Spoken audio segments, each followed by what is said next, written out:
오늘 말씀은 제가 하나의 퀴즈를 좀 내면서 시작하고자 합니다. 제가 이렇게 좀 힌트를 좀 드릴 건데요.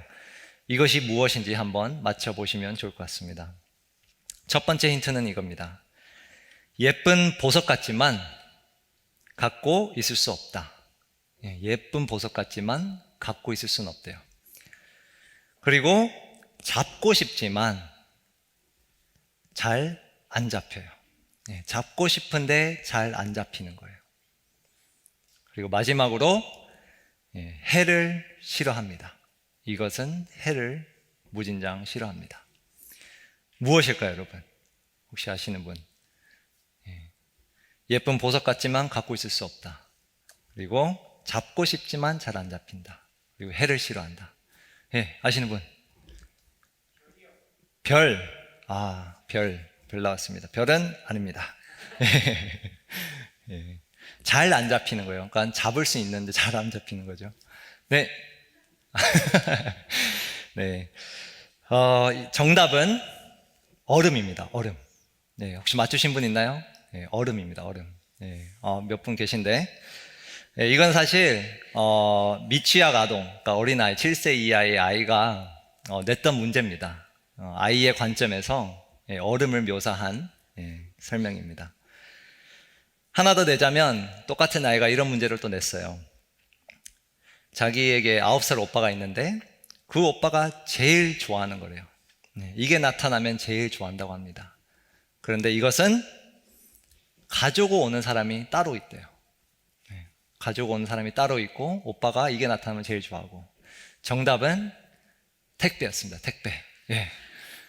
근데 더 재미난 사실은 이제 어른들이 아이에게 물어봤죠. 어떤 택배를 제일 좋아하냐 오빠가, 이렇게 물어봤어요. 근데 그 오빠가 좋아했던 것은 택배 안에 들었던 물건이 아니라 상자였습니다. 그냥 박스. 그걸 가지고 노는 걸 너무 좋아해서 그 박스를 너무 좋아했다는 겁니다. 이걸 보면서 제가 좀 아이의 어떤 그 순수함을 좀 볼 수 있었던 것 같아요. 우리가 아이들에게 뭔가를 묘사라고 할 때 사실 그 아이의 눈높이도 알 수 있고 또 그 순수함을 좀 배울 수 있습니다. 되게 그런 이야기를 합니다. 어린아이의 순수함을 우리도 지녀야 된다. 우리 어른들도 그것을 좀 배워야 된다. 지켜야 된다. 이런 이야기를 종종 듣죠. 분명 나보다 훨씬 연소한 사람이지만 그 어린아이에게로부터 사실 배울 수 있는 것은 분명히 있습니다. 제가 왜 이런 이야기를 나누냐면 오늘 본문은 사실 어린아이가 등장하기도 하고 더 중요한 것은 예수님께서 이 어린아이와 같아야 한다는 것을 말씀해 주는 본문입니다. 예수님께서 우리가 그리스도를 따르는 그의 제자들은 어린아이와 같아야 한다는 것을 말씀해 주는 매우 중요한 본문입니다. 그래서 저는 오늘 여러분 주보를 보시면 아웃라인에 있는데, 첫 번째, 왜 우리가 어린아이와 같은 제자가 되어야 하는지, 왜 그것이 중요한가를 먼저 간단히 살펴본 후에 오늘 본문에 등장하는 어린아이와 같지 않은 자, 어린아이와 같지 않은 제자, 그리고 어린아이와 같은 자가 누군가를 우리가 이 본문을 통해서 한번 살펴보기를 원합니다. 오늘 본문은 이렇게 시작을 합니다. 아까 우리가 읽었던 13절에서 16절을 보시면 어린아이가 등장을 하죠. 아이들이 와서 예수님에게 안기고 예수님이 그들을 만져줍니다. 그런데 제자들이 그 아이들을 꾸짖어요. 그렇게 못하도록 해요. 그랬더니 예수께서 14절에 보시면 노하시면서 이렇게 말씀하세요. 14절 다 같이 한번 보시면, 어린아이들이 내게 오는 것을 용납하고 금하지 말라. 그 뒤에 말씀이 정말 중요한데요. 하나님의 나라가 이런 자의 것이니라. 하나님의 나라가 이런 자, 어린아이와 같은 자의 것이다 라고 이야기해 주세요. 그리고 반복해서 말씀하세요. 15절에 보니까 누구든지 하나님 나라를 어린아이와 같이 받들지 않는 자는, 그러니까 하나님 나라를 어린아이와 같이 받아들이지 않는 자는 결단코 그곳에 하나님 나라에 들어가지 못하리라. 오늘 이 짧은 서두에서 보면은 어린아이와 함께 등장하는 주제가 바로 하나님 나라입니다. 하나님 나라. 우리가 이학진 집사님을 통해서도 조금 배웠는데, 예수님께서는 지금 어린아이와 같은 자만이 하나님 나라를 소유하고 그리고 받아들이고 들어갈 수 있다라고 이야기해 주시는 거예요. 어린아이와 같은 자만이 하나님 나라를 소유하고 받아들이고 들어갈 수 있다라고 말씀하세요. 세 가지의 표현이지만 사실 같은 의미입니다. 그러니까 뭘 의미하냐? 예수님은 지금 누가 구원을 받고 구원을 받지 못하느냐를 말씀하시는 건 아니에요. 마가복음 자체는, 마가복음에서는 하나님 나라 그리고 영생은 처음 내가 예수님을 내 구주로 영접해서 얻는 그 생명과 구원을 이야기하는 것이 아니라 사실 지속적인 과정을 이야기합니다.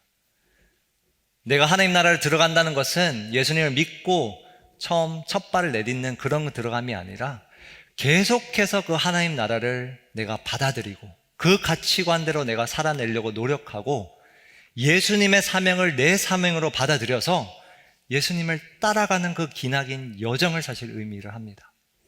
달리 말해 지금 예수님은 어린 아이와 같은 제자만이 나를 끝까지 따를 수 있다라고 지금 이야기하시는 거예요. 왜 어린아이와 같은 제자가 되는 것이 중요한가? 오늘 본문 서두에서는 어린아이와 같은 자가 하나님 나라를 받아들이기 때문에, 하나님 나라를 소유하고 들어가기 때문이라고 이야기합니다. 자, 그렇다면 우리가 이런 질문을 가질 수밖에 없습니다. 도대체 어린아이와 같은 자는 어떤 모습일까? 어떤 태도일까? 라는 질문을 가질 수밖에 없어요. 오늘 보면 17절에서 31절의 두 번째 스토리는 사실 그것을 묘사해주는 이야기입니다. 그 이 스토리 안에 어린아이 같지 않은 자와 어린아이와 같은 자의 대조를 우리가 볼 수 있습니다. 그래서 먼저 우리는 어린아이와 같지 않은 자를 보고 싶은데요. 17절 한번 보겠습니다. 예수께서 길에 나가실새 한 사람이 달려왔습니다. 그리고 예수님 앞에 꿇어 앉아 묻자오되, 달려와서 이 사람의 자세를 보면 꿇어 앉아 묻습니다. 매우 진지한 질문을 지금 던지려고 한다는 표시예요. 어떤 질문인가? 이렇게 질문합니다. 선한 선생님이여, 내가 무엇을 하여야 영생을 얻으리까? 내가 무엇을 하여야 영생을 얻으리까? 이 질문도 마찬가지예요, 여러분. 이 자는 단순히 내가 어떻게 하면 구원 받습니까? 라는 것을 물어보는 게 아니에요. 우리가 나중에 알게 되지만 이 사람은 이미 신앙생활을 하고 있는 사람이에요. 이 사람의 질문 또한 예수님이 방금 이야기한 하나님 나라의 개념과 마찬가지로 어떻게 하면 내가 예수님을 영접하느냐의 질문이 아니라 어떻게 하면 내가 예수님을 계속해서 따를 수 있느냐, 그리고 하나님 나라에 내가 풍성하게 들어갈 수 있느냐, 이 질문이에요. 그 질문에 예수님은 이렇게 대답하세요. 19절 보시면, 내가 계명을 안 하니 살인하지 말라, 간음하지 말라, 도둑질하지 말라, 거짓 증언하지 말라, 속여 빼앗지 말라, 내 부모를 공경하라 하였느니라. 자, 이 19절에 나오는 이 모든 명령들은 여러분 어디서 우리가 보는 명령이에요? 어디에 나온 거죠? 네, 십계명입니다. 또 구체적으로 이야기하면 십계명에 두 가지 돌판이 있는데 바로 두 번째 돌판에 적힌 우리와 나와 이웃의 관계에 대한 명령들이에요. 그 명령을 말씀하셨어요. 그랬더니 이 자가 이렇게 대답해요. 선생님이여, 이것은 내가 어려서부터 다 지켰나이다.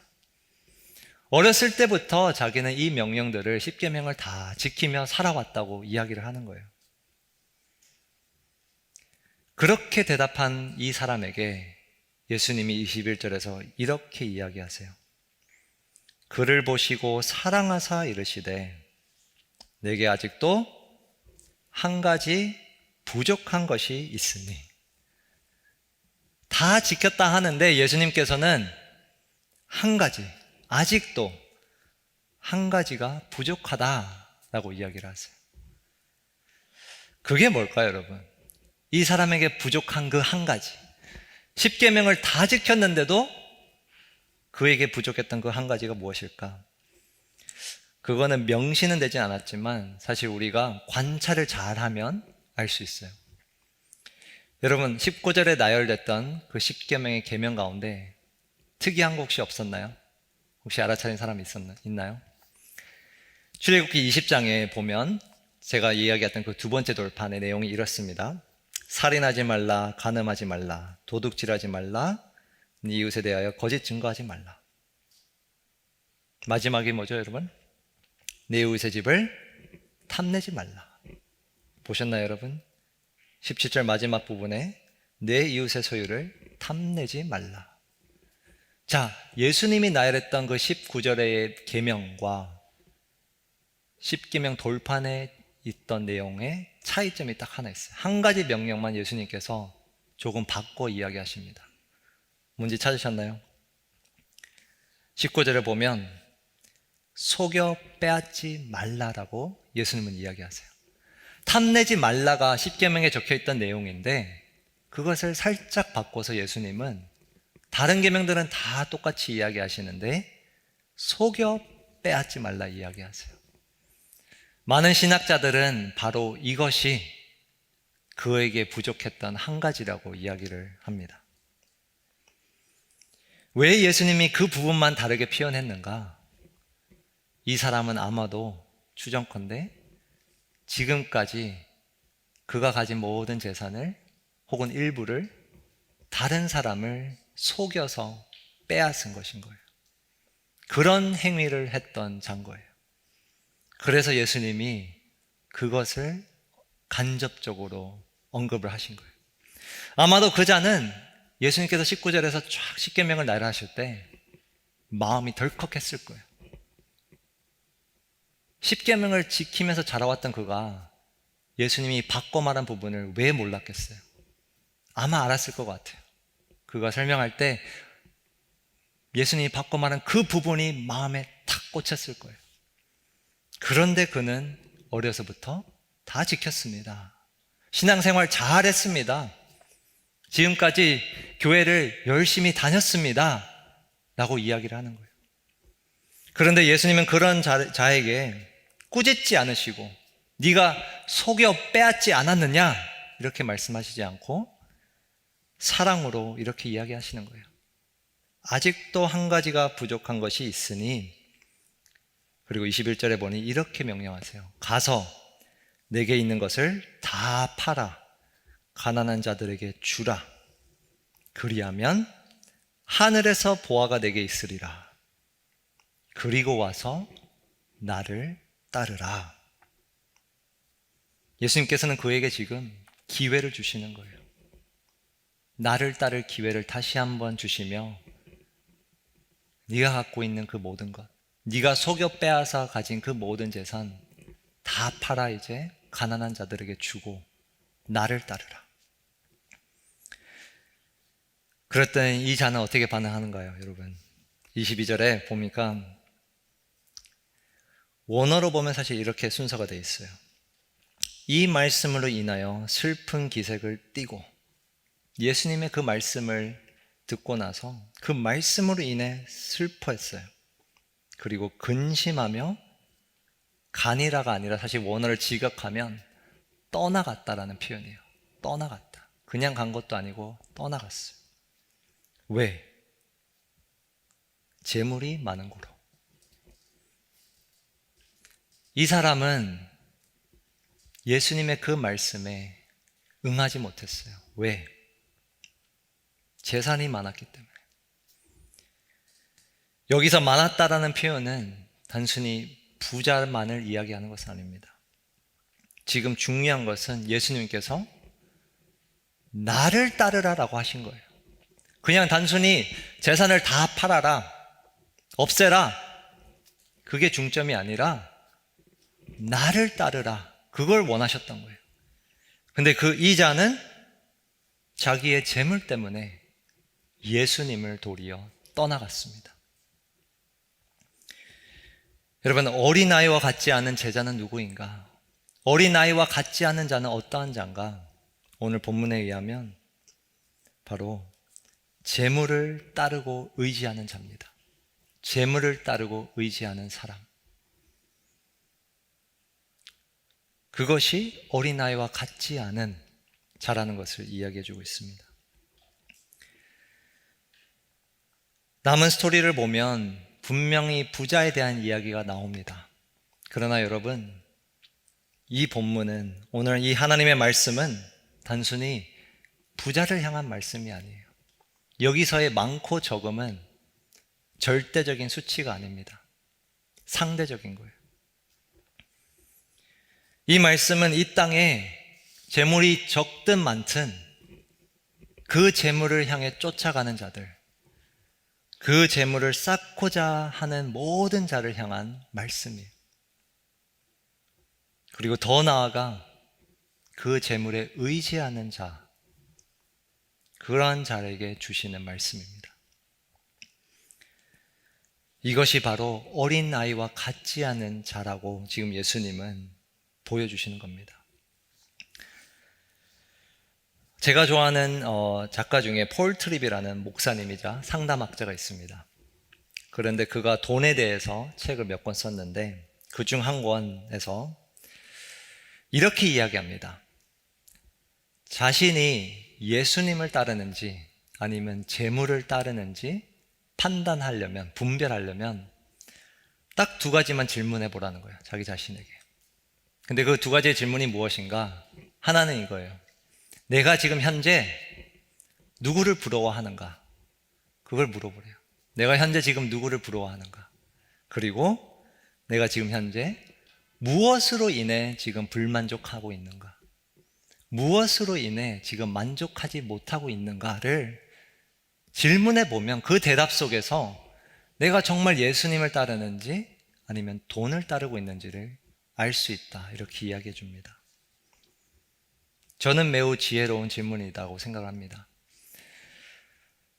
얼마 전 기사를 보니까 좀 그런 기사가 있더라고요. 요즘에 저도 잘 보는 예능인데 나 혼자 산다. 예, 보시면 연예인들 집들이 정말 어마어마하잖아요. 혼자 사는 정말 대궐 속에서 살더라고요.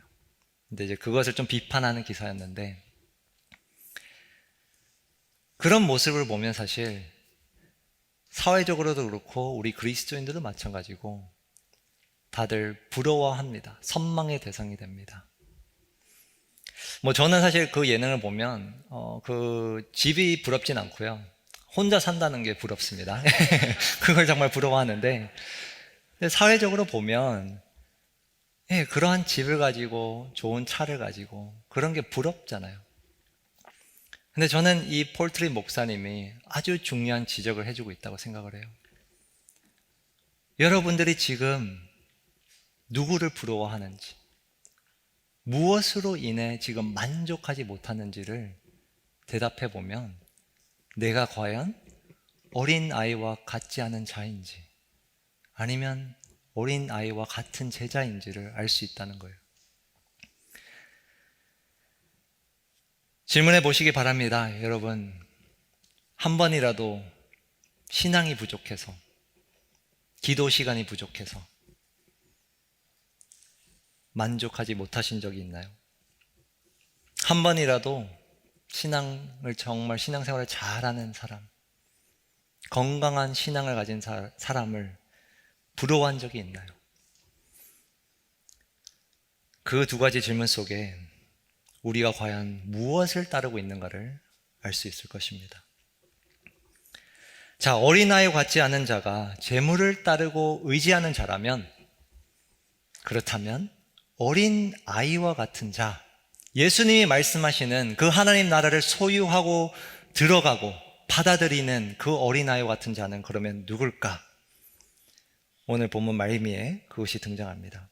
우리가 시간상 23절에서 27절을 읽진 않겠지만 내용이 이러해요. 예수님께서 설명을 하세요. 부자는 정말 하나님 나라에 들어가기 힘들다.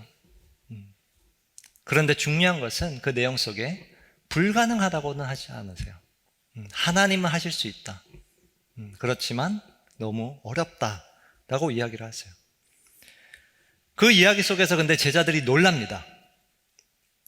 너무나도 놀라요. 어떻게 부자가 하나님 나라에 들어가기 어려울까?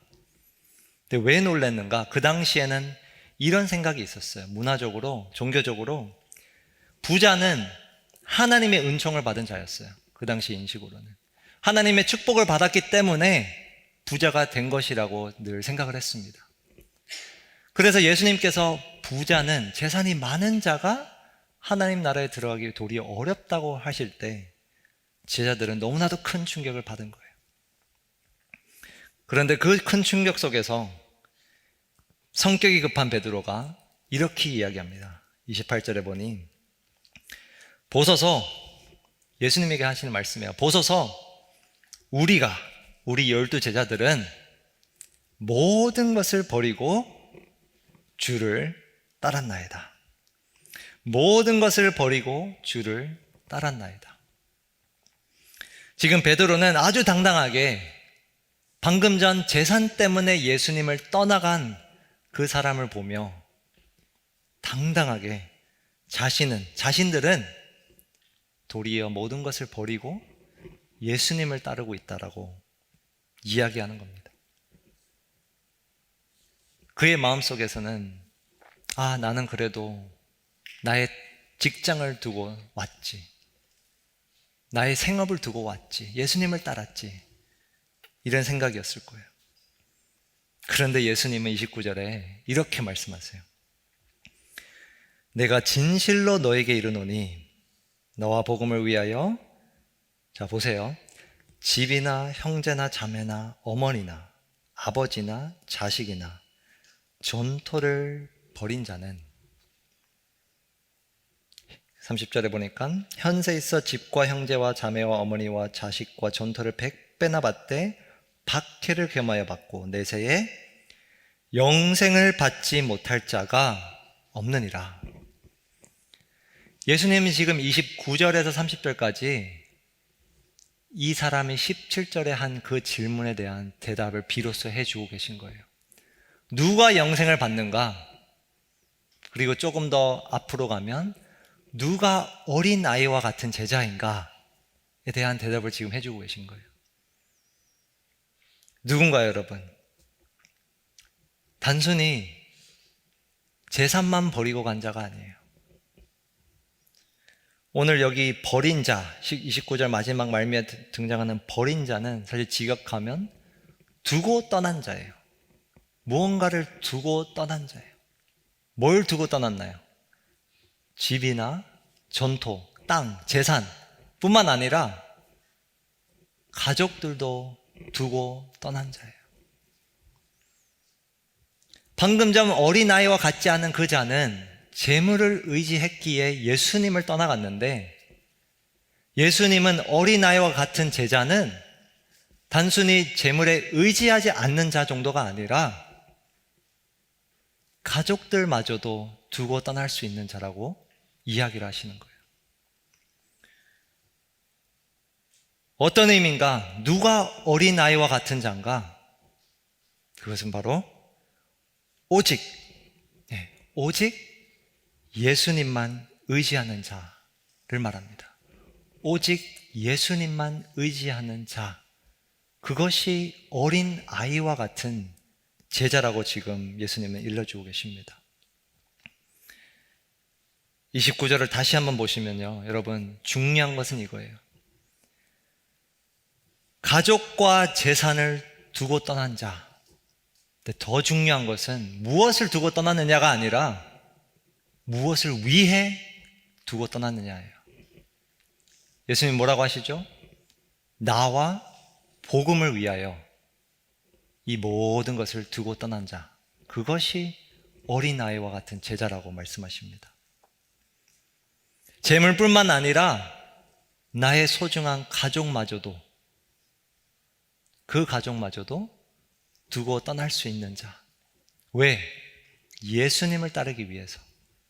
예수님을 따르기 위해서 그렇게 할 수 있는 자가 어린아이와 같은 제자라고 이야기하십니다. 오직 예수님만 바라보고 오직 예수님을 의지하여 예수님을 따르는 자가 바로 어린 아이와 같은 제자입니다. 이 말씀을 들으면 이런 질문이 있을 거예요, 분명히. 예수님의 제자가 되면, 이 말씀대로라면 우리는 모든 재산을 다 팔고 가족관계도 그럼 다 끊고 살아가야 되는가? 당연히 그런 말씀은 안 해요, 여러분. 이 12 제자도 가족도 다 그대로 있었고요. 베드로는 모든 걸 다 버리고 떠났다 하지만 그들의 집, 심지어 그들의 생업의 수단이었던 배마저도 그대로 소유하고 있었다는 것을 우리는 알 수 있어요. 예수님의 핵심은, 이 말씀의 핵심은 무엇인가? 만약 내가 예수님을 따르면서 예수님을 따르기 위하여 혹여나 내 재산, 내 가족 마저도 두고 떠나야 된다면 그렇게 할 수 있느냐를 묻고 계시는 거예요. 정말 너희가 나만 바라보고 나를 의지하며 따라오고 있느냐를 묻고 계신 거예요. 저에게 8살 된 아들과 이제 7살 된 딸이 있는데요. 그 둘에게는 아주 소중한 지갑과 또 그 백, 여성 백, 자그마한 백이 하나 있습니다.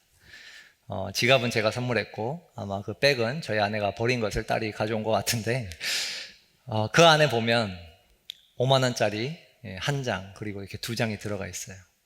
아마 한 2년 동안 받았던 설날 용돈이었던 것 같아요. 그 지갑 안에 그 5만 원짜리 2장과 그리고 사실 뭐 카드도 몇 장 있어요. 카드 꽂는 것을 아니까 그래서 제가 이제 필요 없는 다자녀 카드 하나 줬고요. 그리고 이제 삼촌 명함이 하나 딱 들어가 있더라고요. 너무 좋아요. 근데 이 아이들을 보면 참 배울 것이 많은 것 같아요.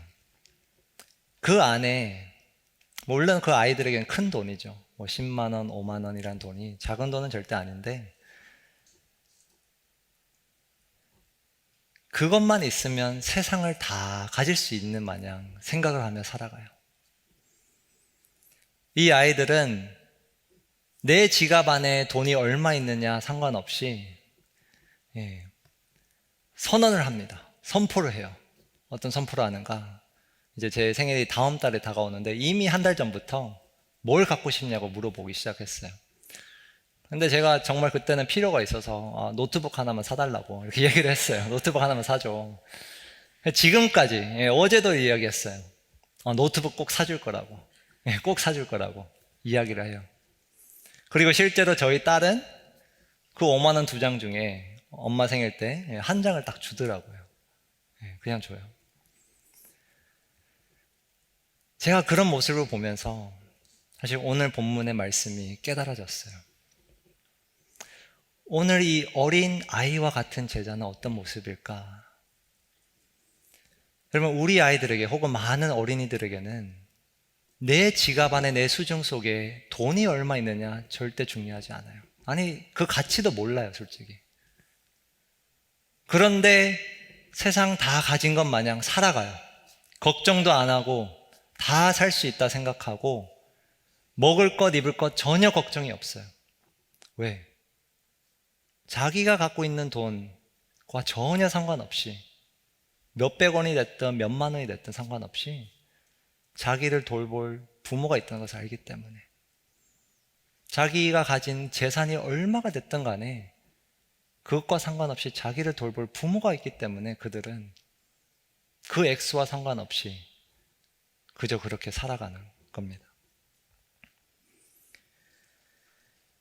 여러분, 예수님을 오로지 의지한다는 것,